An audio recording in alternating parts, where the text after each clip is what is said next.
Rakhine সীমান্তে উত্তেজনা চরমে। আন্তর্জাতিক গোয়েন্দা সূত্র বলছে, বাংলাদেশ সেনাবাহিনী যে কোনো মুহূর্তে চালাতে পারে সামরিক অভিযান। প্রশ্ন উঠেছে, তবে কি যুদ্ধের প্রহর গোনা শুরু হয়ে গেছে?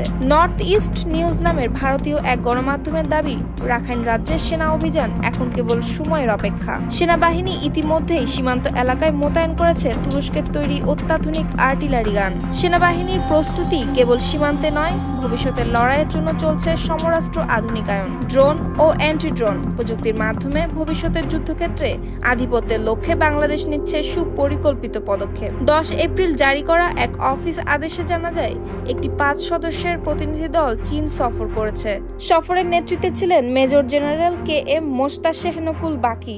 তারা ফুশন ইলেকট্রিক টেকনোলজি লিমিটেডের সঙ্গে উচ্চ পর্যায়ের বৈঠকে বসেন, কৃত্রিম বুদ্ধিমত্তা সম্পন্ন ড্রোন এবং অ্যান্টি ড্রোন সিস্টেম নিয়ে।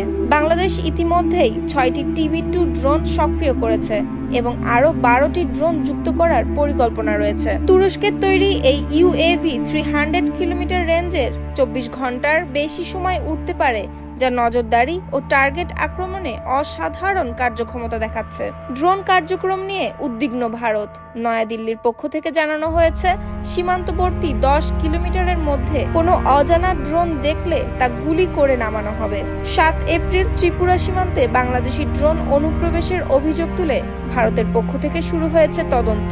সব প্রশ্ন এখন একটি জায়গায় এসে দাঁড়িয়েছে, রাখাইন কি হতে যাচ্ছে বাংলাদেশ সেনাবাহিনীর পরবর্তী অভিযান ক্ষেত্র, নাকি এই কৌশলগত প্রস্তুতি শুধু প্রতিরক্ষা ও কূটনৈতিক চাপ বাড়ানোর উপায়?